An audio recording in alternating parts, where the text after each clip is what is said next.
Hi.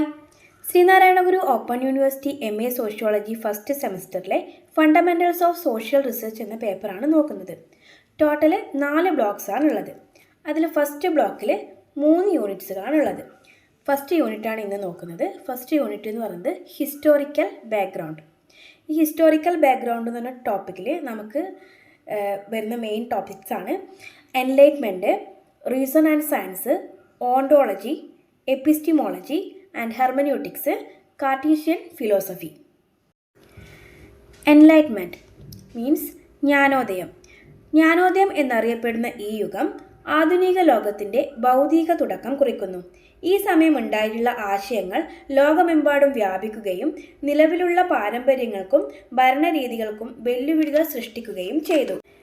ഇന്നത്തെ പല സർക്കാരുകളും അവരുടെ ഭരണഘടനകളുടെയും ഗവൺമെൻറ്റിൻ്റെ രൂപങ്ങളുടെയും അടിസ്ഥാനമായി ജ്ഞാനോദയ തത്വങ്ങൾ ഉപയോഗിക്കുന്നു.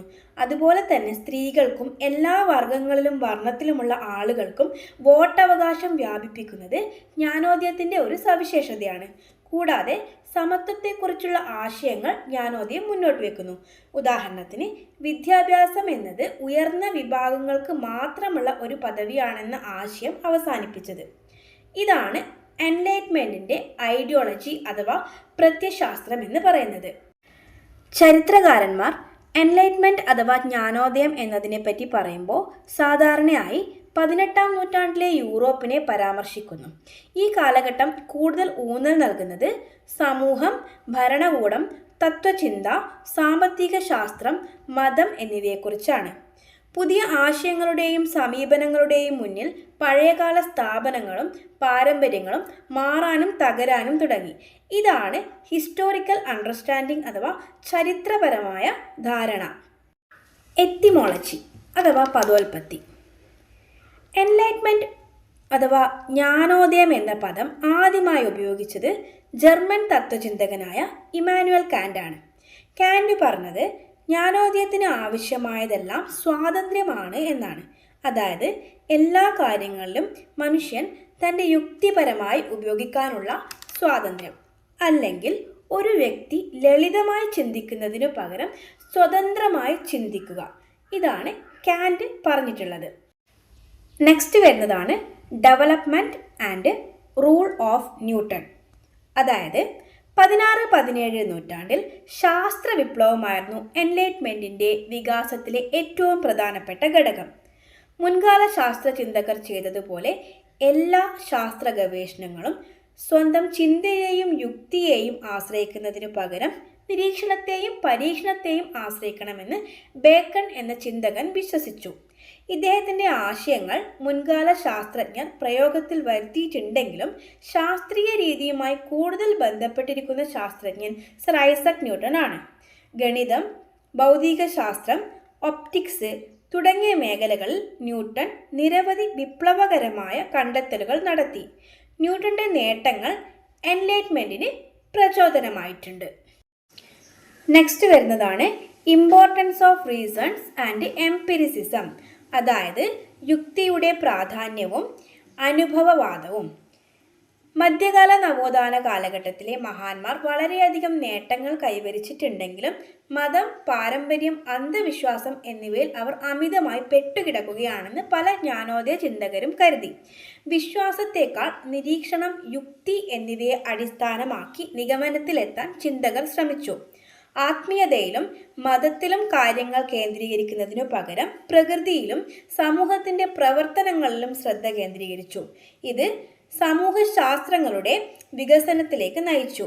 ഈയൊരു സമീപനം അനുഭവപരവും ശാസ്ത്രീയവും ദാർശനികവുമായിരുന്നു. ഇതാണ് യുക്തിയുടെ പ്രാധാന്യത്തിൽ പറയുന്നത്. അതായത് ഇമ്പോർട്ടൻസ് ഓഫ് റീസൺസിൽ ഇത്രയും കാര്യങ്ങളാണ് പറയുന്നത്. നെക്സ്റ്റ് വരുന്നതാണ് എംപിരിസിസം അഥവാ അനുഭവവാദം. യുക്തിയുടെയും അനുഭവത്തിൻ്റെയും സഹായത്തോടെ ആളുകൾക്ക് ലോകത്തെ മനസ്സിലാക്കാനും ബന്ധപ്പെടാനും കഴിയുമെന്ന് ചിന്തകർ കരുതി. ജ്ഞാനോദയ ചിന്തകർ പൊതുവെ ശുഭാപ്തി വിശ്വാസികളായിരുന്നു. യുക്തിപരമായും അനുഭവപരമായും ഉള്ള അന്വേഷണത്തിലൂടെ സമൂഹത്തെ മെച്ചപ്പെടുത്താൻ കഴിയും എന്നാണ് അവർ കരുതിയിരുന്നത്. Reasons and science. യുക്തിയും ശാസ്ത്രവും. യുക്തിബോധം അഥവാ റേഷണാലിറ്റി. ശാസ്ത്രീയ അറിവിൽ യുക്തിക്ക് പ്രധാന പങ്കുണ്ടെന്ന് കാന്റ് വാദിക്കുന്നു. കാരണം മറ്റൊരാളുടെ പ്രതികരണങ്ങൾ പോലുള്ള ആശയങ്ങളിൽ നിന്നും വ്യത്യസ്തമായ ചില ആശയങ്ങളും തത്വങ്ങളും നൽകുന്ന അനുഭവപരമായ അറിവുമായി താരതമ്യം ചെയ്യുമ്പോൾ യുക്തി എന്നത് ഉയർന്ന അറിവാണ്. പുതിയ ഉൾക്കാഴ്ചകൾ സൃഷ്ടിക്കാൻ വ്യക്തി യഥാർത്ഥത്തിൽ യുക്തി ഉപയോഗിക്കുന്നില്ല, അല്ലെങ്കിൽ യുക്തിയിൽ ഏർപ്പെടുന്നില്ല. ഇതിന് വിപരീതമായിട്ട് വസ്തുനിഷ്ഠമായ അറിവിൻ്റെ രീതികളിൽ നിന്നുമാണ് പുതിയ ആശയങ്ങൾ സൃഷ്ടിക്കുന്നത്. ടൈപ്സ് ഓഫ് റീസണിങ്, ഇത് രണ്ട് തരത്തിലാണുള്ളത്: ഇൻഡക്റ്റീവ് റീസണിങ്ങും ഡിഡക്റ്റീവ് റീസണിങ്ങും. ഇൻഡക്റ്റീവ് റീസണിങ് എന്ന് പറയുമ്പോൾ എല്ലാ അനുമാനങ്ങളും ശരിയാണെങ്കിലും എടുക്കുന്ന നിഗമനങ്ങൾ തെറ്റാനുള്ള സാധ്യതയുണ്ട്. ഇവിടെ ബോട്ടം അപ്പ് സമീപനമാണ് ഉപയോഗിക്കുന്നത്. അതായത് മറ്റൊരു ഉറവിടത്തിൽ നിന്നും കളക്ട് ചെയ്യുന്ന വിവരങ്ങളായിരിക്കും ഇൻഡക്റ്റീവ് റീസണിങ്ങിൽ ഉപയോഗിക്കുന്നത്. ഇൻഡക്റ്റീവ് റീസണിങ്ങിൻ്റെ അടിസ്ഥാനം എന്ന് പറയുന്നത് പെരുമാറ്റമാണ്. എന്നാൽ ഡിഡക്റ്റീവ് റീസണിങ്ങിലേക്ക് വരുമ്പോൾ ഒരു നിഗമനത്തിലെത്താൻ ലഭ്യമായ വിവരങ്ങൾ, വസ്തുക്കൾ അല്ലെങ്കിൽ ഒരു മുൻവിധി എന്നിവയാണ് ഡിഡക്റ്റീവ് റീസണിങ്ങിൽ ഉപയോഗിക്കുന്നത്. എന്നാൽ ഡിഡക്റ്റീവ് റീസണിങ്ങിൻ്റെ അടിസ്ഥാനം യുക്തിയെയും വസ്തുക്കളെയും നിയമങ്ങളെയും ആശ്രയിച്ചിരിക്കുന്നു. സയൻസ് ആൻഡ് പ്രഡിക്ഷൻ, ശാസ്ത്രവും പ്രവചനവും. അതായത് നാം ജീവിക്കുന്ന ലോകത്തെയും അതിൻ്റെ രീതികളെയും മനസ്സിലാക്കാൻ വിശ്വസനീയമായ അറിവ് സൃഷ്ടിക്കലാണ് ശാസ്ത്രത്തിൻ്റെ ലക്ഷ്യം. ഉദാഹരണത്തിന് ജനസംഖ്യാ വളർച്ചാ നിരക്ക് എന്ന ഒരു വിഷയത്തെക്കുറിച്ച് നടത്തുന്ന വാദങ്ങളും നിഗമനങ്ങളും. ഇവയൊക്കെ പ്രവചനത്തിലൂടെ ശാസ്ത്രത്തിൻ്റെ അറിവ് ശേഖരണത്തിന് സംഭാവന നൽകുന്ന ഒന്നാണ്. ഓണ്ടോളജി അഥവാ സത്തശാസ്ത്രം. ഇവിടെ പ്രധാനമായും ചർച്ച ചെയ്യുന്നത് അസ്തിത്വത്തിൻ്റെയും അതിൻ്റെ നിലനിൽപ്പിൻ്റെയും വസ്തുക്കളുടെ തരങ്ങളുടെയും അതിൻ്റെ ഘടനയെക്കുറിച്ചുമൊക്കെയാണ്. ഉദാഹരണത്തിന് ദൈവമുണ്ടോ ഇല്ലയോ തുടങ്ങിയ ചോദ്യങ്ങളാണ് ഓണ്ടോളജിയിൽ അഭിസംബോധന ചെയ്യപ്പെടുന്നത്. ചുരുക്കി പറഞ്ഞാൽ എന്താണോ ഉള്ളത് എന്നതിനെക്കുറിച്ചുള്ള പഠനമാണ് ഓണ്ടോളജി. ചില ഉന്നയിക്കപ്പെടുന്ന അന്വേഷണങ്ങൾക്കും നമ്മൾ ഉപയോഗിക്കുന്ന ആശയങ്ങൾക്കും സ്വീകരിച്ച മാർഗങ്ങൾക്കും മെറ്റാഫിസിക്സിനെ കുറിച്ചുള്ള അന്വേഷണങ്ങൾ പ്രധാനമാണ്. എക്സാമ്പിളായിട്ട് പറയുകയാണെങ്കിൽ വർഗ പശ്ചാത്തലം വിദ്യാഭ്യാസ നേട്ടത്തെ എങ്ങനെ ബാധിക്കുന്നു എന്ന തരത്തിലുള്ള ചോദ്യങ്ങൾ പോസിറ്റിവിസ്റ്റ് ചോദിച്ചേക്കാം.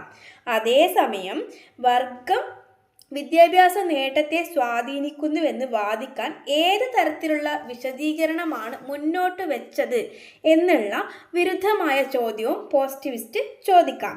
അതിനാൽ ജ്ഞാനശാസ്ത്രം, രീതിശാസ്ത്രം, രീതികൾ എന്നിവയെല്ലാം ക്രമത്തിൽ വരുന്ന ഒരു ശ്രേണിയുടെ മുകളിലാണ് ഓണ്ടോളജി ഇരിക്കുന്നത്. എപ്പിസ്റ്റിമോളജി. എപ്പിസ്റ്റിമോളജി എന്ന പദം ഗ്രീക്ക് വേർഡായ എപ്പിസ്റ്റം, ലോഗോസ് എന്നിവയിൽ നിന്നുമാണ് ഉത്ഭവിച്ചത്. എപ്പിസ്റ്റം എന്ന വാക്കിൻ്റെ അർത്ഥം അറിവ്, ലോഗോസ് എന്ന വാക്കിൻ്റെ അർത്ഥം ശാസ്ത്രം അഥവാ വാദം എന്നാണ്. യാഥാർത്ഥ്യത്തെക്കുറിച്ച് നമുക്ക് എങ്ങനെ പഠിക്കണം, നമ്മുടെ അറിവിൻ്റെ അടിസ്ഥാനം എന്താണ് തുടങ്ങിയ വിഷയങ്ങളാണ് എപ്പിസ്റ്റിമോളജിയിലുള്ളത്. ഉദാഹരണം, ഒരു വിജ്ഞാന അവകാശവാദം എന്താണ്, അറിവ് എങ്ങനെ നേടാം, അതിൻ്റെ വ്യാപ്തിയെപ്പറ്റി എങ്ങനെ വിലയിരുത്താം തുടങ്ങിയവ. കൂടാതെ ഒരു വ്യക്തിയുടെ അനുഭവം ലോകത്തെക്കുറിച്ചുള്ള അവരുടെ മതിപ്പിനെ എങ്ങനെ രൂപപ്പെടുത്തുന്നുവെന്ന് കണ്ടെത്തുന്നതിലാണ് ഗവേഷണത്തിൻ്റെ മൂല്യമുള്ളത്. ബ്രൈമാൻ പറയുന്നത് തത്വചിന്തയുടെയും ഒരേ പ്രത്യേക ശാഖയിൽ സ്വീകാര്യമായ വിവരമായി കണക്കാക്കപ്പെടുന്നതിനെക്കുറിച്ച് അറിവിൻ്റെ സിദ്ധാന്തമാണ് എന്നതാണ്. ഇതിലെ ആശയപരമായ അർത്ഥം ചോദ്യങ്ങൾക്കുള്ള ഉത്തരം ഗവേഷണ പ്രക്രിയയിൽ നിന്നും ഉണ്ടായിട്ടുള്ള വിവരങ്ങളുടെ സ്വീകാര്യതയെ കണക്കാക്കുന്നു എന്നാണ്. അതുകൊണ്ട് അറിവിൻ്റെ സ്വഭാവമായും അറിവ് നേടാനുള്ള രീതികളുമായും ജ്ഞാനശാസ്ത്രപരമായി ഇവ ബന്ധപ്പെട്ടിരിക്കുന്നു. അരിസ്റ്റോട്ടിൽ പറയുന്നത് എല്ലാ മനുഷ്യരും അവരുടെ സ്വഭാവത്തെ അറിയാൻ ആഗ്രഹിക്കുന്നു. ഇവിടെ അറിവിൻ്റെ ശക്തിയും പ്രാധാന്യവും ആളുകൾ മനസ്സിലാക്കുന്നത് കൊണ്ടാണ് എന്നാണ്. അതായത് ജ്ഞാനശാസ്ത്രം മനസ്സിൻ്റെ ശക്തിയെയും മനസ്സിൻ്റെ പരിധികളെക്കുറിച്ചും നമ്മെ ബോധവാന്മാരാക്കുന്നു. അത് നമ്മുടെ ചിന്തകൾക്ക് എതിരെയാണ് എന്നതും കൂടിയാണ് ചുരുക്കി പറഞ്ഞാൽ ഇതിൻ്റെ ആശയം വരുന്നത്. സോഷ്യൽ കൺസേൺസ് അഥവാ സാമൂഹിക ആശങ്കകൾ. ലോകത്തിൻ്റെയും നമ്മുടെയും യാഥാർത്ഥ്യത്തെ അറിയുന്നത് ജീവിതത്തിൻ്റെ വ്യത്യസ്ത ലക്ഷ്യങ്ങൾ നേടുന്നതിനും ജീവിതത്തെ മനോഹരമാക്കുന്നതിനും സഹായിക്കുന്നു. ജീവിതം മൊത്തത്തിൽ എന്തിനെക്കുറിച്ചാണെന്ന് അറിയുക എന്നതാണ്. അതായത് നിന്നെ തന്നെ അറിയുക എന്ന സോക്രട്ടീസ് തത്വമാണ് ഇവിടെ മനുഷ്യരെ സഹായിക്കുന്നത്. ഹെർമന്യൂട്ടിക്സ് അഥവാ വ്യാഖ്യാന ശാസ്ത്രം. Nature of hermeneutics. ഗ്രീക്ക് ദേവന്മാരുടെ സന്ദേശങ്ങൾ മനസ്സിലാക്കുന്ന സ്യൂസിന്റെ മകനായ ഹെർമസിൽ നിന്നാണ് ഈ പദം ഉരുത്തിരിഞ്ഞത്. ഇതിൽ പ്രധാനമായും പറയുന്നത് മനുഷ്യപ്രവർത്തനങ്ങളെയും അത്തരം പ്രവർത്തനങ്ങളുടെ ഉൽപ്പന്നത്തെയും പ്രത്യേകിച്ച് വാചകത്തെയും കൈകാര്യം ചെയ്യുമ്പോൾ ഉണ്ടാകുന്ന പ്രശ്നങ്ങളെക്കുറിച്ചാണ്. യുക്തിസഹിതമായ ചിന്താഗതിക്ക് വിരുദ്ധമായ ശാസ്ത്രത്തെയാണ് ഹെർമന്യൂട്ടിക്സ് സൂചിപ്പിക്കുന്നത്. ഹെർമന്യൂട്ടിക്സ് പാരമ്പര്യത്തിൻ്റെ ചരിത്രം 4 ദാർശനിക ഘട്ടങ്ങളായി ബന്ധപ്പെട്ട് കിടക്കുന്നതാണ്. 1. ഫ്രിഡറിച്ച് ഷീലിയർ മാക്കറുമായി ബന്ധപ്പെട്ടത്. 2. ഹെർമന്യൂട്ടിക്സ് പാരമ്പര്യവുമായി ബന്ധപ്പെട്ടത്. 3. ഹെർമന്യൂട്ടിക് ഗവേഷണ രീതിയെ ബന്ധപ്പെടുത്തി. 4. പ്രൊജക്റ്റീവ് ഹെർമന്യൂട്ടിക്സ് എന്നതിനെ സൂചിപ്പിക്കുന്നു. സാമൂഹിക ജീവിതത്തിൻ്റെ ഏറ്റവും അടിസ്ഥാനപരമായ വസ്തുത ഒരു പ്രവൃത്തിയുടെ അർത്ഥമാണെന്ന വ്യാഖ്യാന സമീപനം ഇത് വാദിക്കുന്നു. തലമുറകളിലും സംസ്കാരങ്ങളിലും ആവിഷ്കാരത്തിൻ്റെയും ആശയവിനിമയത്തിൻ്റെയും ഭാഷയെ ഇത് ആശ്രയിച്ചിരിക്കുന്നു. അതുകൊണ്ട് തന്നെ ഇവിടെ ഭാഷയും ഒരു നിർണായക പങ്ക് വഹിക്കുന്നുണ്ട്. കാർട്ടീഷ്യൻ ഫിലോസഫി അഥവാ കാർട്ടീഷ്യൻ തത്വചിന്ത.